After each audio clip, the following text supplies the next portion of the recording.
to the Liverpool Community Podcast. And today I'm your host, Phil Beale, and I'm absolutely delighted to welcome into the studio the fantastic big Condo Records recording artists, The Glass Skies. So welcome, guys. Hello. Hi. How are you doing? I'm all right. How are you guys doing? I was all right until that mic nearly fell over then. three seconds in, it's gone already. Always. You all right though, yeah? All good, all good. How's things going? Suave. Yeah, good. It's you know what, it's nice to have a bit of a return to normality after the kind of mad few months that we've had, to be fair. Talk about the mad 3 months or few months. Well, you know, we've been on tour, we've done a lot of recording, like the amount of time that the EP took up for us, having to meet up every week, doing all of the mixing, doing all the rehearsing for the tour, actually doing the tour. Yeah. Like there was that week between in the tour where we had a bit of a quiet period, but even then there was still a lot of like preparation stuff going on for the second week. So I don't know, it feels like just going back to normality a bit. Yeah. It's a lot of energy that we put in, and by the time we finished the tour, on like the Sunday night in Liverpool, all of us were just absolutely done in. I was literally dead. Absolutely. Yeah, so it's nice to just have a bit more of a routine and be like refreshed. Yeah. You need it when you've been working that hard for that long. You need a bit of a break. And So it's your second tour, wasn't it? second tour, yeah. Describe. It was amazing. Genuinely, in their own way, every gig was great. Yeah. We've all got different favourite venues, favourite like nights of the tour and stuff. Mine was London. Yeah, it was just a really good experience to be able to go around just with your four best mates and just go and smash gigs all over the country. It's what we dreamed of doing when we first started when we were kids. Absolutely. So brilliant. Yeah. And you know, it's an opportunity that most bands, like out of the totality of all bands created, most bands don't get this far. Most bands don't get to hop in a car and drive to London. Yeah. Just, you know, we're just going to go play a gig in London. It's mad to still think about that as something that we've gone and done. So headline gig in London as well, though, not even just a gig. Like, it was that gig, wasn't it? Yeah. I mean, I felt so privileged to be with you, Absolutely. The Hope and Anchor legendary venue, and wow, what a buzz. Yeah, just standing on like the same stage that like Dire Straits have stood on and U2 and the Jam and all these bands that have played there. Absolutely. And now us is like... Yeah. As I said at the time, I used to pick up the NME every week. I was an avid NME reader. And every week I'd be reading reviews from the Hope and Anchor. You know, it just felt like a dream to be there. So yeah, fabulous, absolutely brilliant experience. Mm-hmm. Great to share it with you. Where was yours, and where was your favourite night, do you think? Oh, I mean, it's always going to be Liverpool. It's always going to be the hometown gig. But if I pick an out of town, I think it just have to be London as well. Not even necessarily like, you know, the sets are all the same. And it's the uniqueness that comes through the venue and the crowd and the city that we're in. Yeah. So, because for us, the tour days are an entire experience. It's driving to a place, hanging out for a bit, and then going and playing the gig. I think for me, my favourite experience that I had on the tour was just going to London. I'd never been before. Oh, right, yeah. I've never actually been to Islington, or I've been to Camden, but only briefly before. Yeah, it was next door. I mean, it was just an experience, and that was like the highlight of the first week as well, I think. Yeah. And the energy in the room when we were playing was incredible. And it was just the most fun that I think we had outside the city. I think as well, having never been to the capital, to have our music take you there, we've all been before, but to take you there for the first time in your life is what better way to go and see London for the first time than to go and do what you love doing all over the rest of everywhere. Absolutely. Yeah, exactly. What about you, Locke? Where's your favourite night, mate? I think mine was Birmingham. Oh, really? Yeah, honestly. Yeah, cool. The venue was just... The sound was great in there, wasn't it? Yeah, it was a good room. Engineer was good in there. The engineer was boss. And the support. I loved the extremely. I loved the music that he had on as well. He was playing just absolute screaming. It was literally it was female vocalist metal bands, weren't it? Literally just that. Yeah. But it sounded boss in there, and the support acts locked. They were the great. vibe was good. Yeah, the support boss as well. Yeah. Absolutely brilliant. Try to Smile was brilliant that night. Oh, he was. Yeah, very good. Yeah, really fabulous, really good. Fabulous line. Class. So the EP then, it's out now, and you've celebrated that, and and how's it going with? Is it getting some plays? But the streams are doing all right on it. It's some of our highest played stuff. I think all of it is now the highest played stuff we've ever released. Fantastic. And that's great for us because obviously we're not bothered about like really making money from this. We just do it because we love doing it. The fact that people are listening to our stuff, and it's this EP, which is, we said it in the last time we were on this podcast, is all of the music we've made since we were teenagers at a cut-off now. That's why to be able to release that, that's why it's called Skylights Forever, and have that out in the world, so that, especially when we were on tour and playing different venues, people know the songs because they can listen to them again now. So obviously we had to take them all down when we first got signed, 'cause we changed our name and everything like that. And having that out where we want it to be is just the best thing in the world for us, because it means we can now draw a line under the band that we used to be, with the name that we used to have, and move forward as Glass Guys and make loads of new stuff now, which is what we've already started work on it. Fantastic. It was a 5-track EP, and is it right, the Electric Girl was the first song you wrote together? Electric Girl is the first song we wrote together, So it's on the EP? We've done a new reworked version of it, so you put loads of new guitars on there, didn't you? That was pretty much it, weren't it? That was new. It was all I needed doing now. Yeah. And obviously new bass from you. We re-recorded everything. It all needed doing, because it was stuff that we'd done when we first learned how to produce our own stuff. So now that we sort of know what we're doing a little bit more, we can make it sound better and give it the sort of level of production that it deserves. For all them songs. They're all great songs, but obviously they need to be produced properly to be any good. You can have the best song in the world, if the production's not good on it, then it's pointless. But Electric Girl was getting a great reception, was it, when you play it live? It always has. Absolutely Since the first amazing, gig we ever played, it always does. And we didn't play it for a little bit because Because I don't think you were playing it when I first started. No, we got a little bit bored of it, but then when we started talking about putting it back on this EP, because originally it wasn't even going to be on the EP, we're just going to keep it so that if we ever get to a point where we're playing all over like the world and whatever, we'd only ever play it in Liverpool, because that's like where we sort of started and that. But it had to be on there. We couldn't release it without it. It's an incredible song. I mean, I still remember the first time I heard Electric Girl, which was actually live, which sounds really weird, but basically when it was the first ever gig we played as the Glass Guys, it was my first ever gig, full stop, and we were playing the Jack with Sonic, I think. Yeah.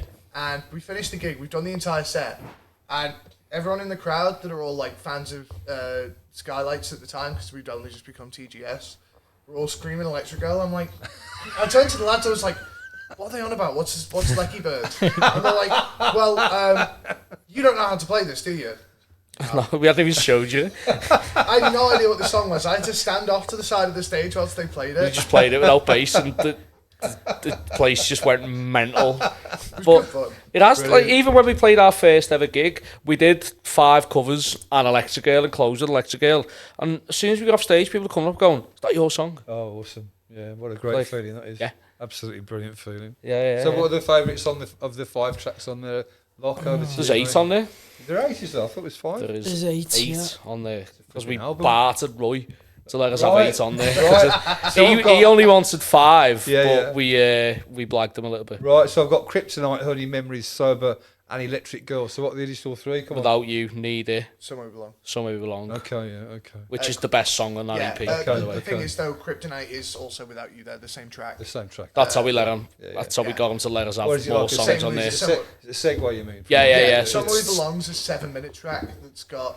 Because it's technically 3 tracks, which is the other way that we blagged it. Because actually- Somewhere We Belong, the actual song, It's actually 9 minutes and 12 seconds. is it? I thought it was Seriously? 7. Genuinely, it's super long. Because we've taken basically, it has an That's intro half and the a size of reprise. vinyl, that is. Because both the intro and the reprise, so the intro's called Drift, then there's Somewhere We Belong, then there's the Somewhere We Belong reprise, and they're all off the old version of Closest Thing to Magic, aren't they? Yeah, Which the is second EP Skylights. released in 2018. So obviously if you're watching this, you'll have probably seen us live. The bit of music we always do before Somewhere We Belong originally was called Drift, and that's why it says it on the track list, Drift/SWB. Well, SWB is about a mate, isn't it? As I understand, I only know from your introductions when you play it. Yeah, It's about so a mate who's fallen by the wayside along the way. Is that right? yeah, our mate Lee, a few years ago, unfortunately, passed over, and we were really good mates with his twin Jay. All right. And he always said that song like sort of reminded him of Lee. So now, because Sonny's not here, but he'd be able to tell it better than me. He was like really, really close with Lee. So now that we sort of made it so that song is like our little sort of tribute to him every time we play live. Yeah, fabulous. It's a great song. I love that song. Thank you very much.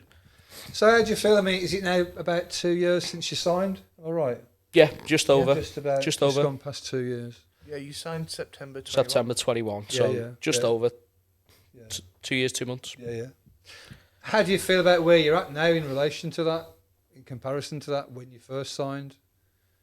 I know you were keen to be signed. I know that, weren't you? Yeah, well, to be honest, we'd have never been as far along as we are now if we'd have never got signed. We'd have just stayed doing what we were doing. We'd kind of like plateaued. Right. So we needed some sort of help and guidance and backing, which is exactly what like Roy and everyone at Condo's done for us. Yeah, and we'd never even looked at doing a tour, and we've done 2 tours.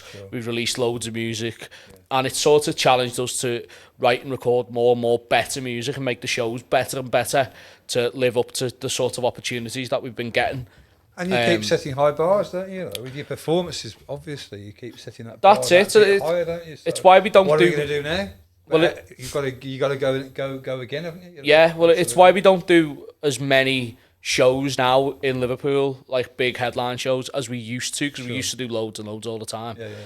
Now we try and come with like a brand new show every time we do a headline show, because we want to make it better than the last one. We played on Easter Sunday in the Kaz stock room, and then the last night of the tour was a totally different show with different different themes, and it had obviously the visuals that the Zanzibar use and stuff. How did you feel about that night? It's the best gig we've ever played by an absolute country mile, easily. I mean, phenomenal. The thing is, when you talk about the whole 2 years being signed, like, where are you now? I mean, it's essentially, for me, it's a perspective on my entire career in music. All I'd done before this was playing really bad cover bands. Okay. But the strides that we've taken since then are incredible. Yeah, like, absolutely. Like I say, the opportunities we've had to do and the places we've played, before we got signed, we'd only played outside of Liverpool in St Helens and Sheffield. Okay. Yeah. We'd done 1 gig in Manchester like years and years and years ago when we were brand new. So to be able to go and do like an 8-date UK tour and sell the amount of tickets that we've sold, that's allowed us to still be like a viable touring band, which there's so many bands out there that are going out and doing tours and it's not worth it for them financially, where for us to be able to stay afloat and do it is amazing for like a band that we're still a relatively small band, do you know what I mean? Yeah, of course. But the backing that Condo allow us to, the backing that Condo give us and the freedom they give us to allow us to express ourselves however we want. Fantastic. Is something that you just wouldn't get with like 99% of other record labels that you could sign to, because they want you got to be doing this, you got to be doing this, you got to be doing this. Where we basically tell the label what we want to release, that's right. And then they facilitate that and make it happen for us. So at your pace, collectively your pace. Yeah. It's artistic expression versus commercialization, and I like that we lead on the first side rather than the second. Yeah, absolutely right. It's a good balance to have. It's the best way to do it, I think, because I know people in other bands that are signed to different labels where it's not like that, and it doesn't seem nearly as much fun as what we have. That's cool. That's cool. So upcoming events and releases now. What's coming next release wise? Next release wise, we haven't actually. When does this go out? Next week probably. Right, so we haven't actually announced it yet, but every time I come on this podcast I always say I want to give like a little exclusive as to something that's going to be announced in the future. Okay. So we're looking at doing a live album of the recording of the last night of our tour at the Zanzibar. Fantastic. Which was the best gig we've ever played, like we said before. And we thought we played brilliantly well. The crowd were amazing. And that's something we've never had the opportunity to do either. Have a proper live recording. I think it's a first for big Condo Records as well, isn't it? I think so. And this is the thing. Like we had the idea to do it, and we've got the facilities to do it with Zelda, who were producing it for us. Liam from the Zanzibar. Right. And it's Big Condo's first live album. It's our first live album. Yeah. So it hopefully when we get it back, it's going to be as good as we think it is in our heads. Yeah. If it's not, have you heard any of the recordings yet? no. Oh, okay. So if it's not, then we just won't.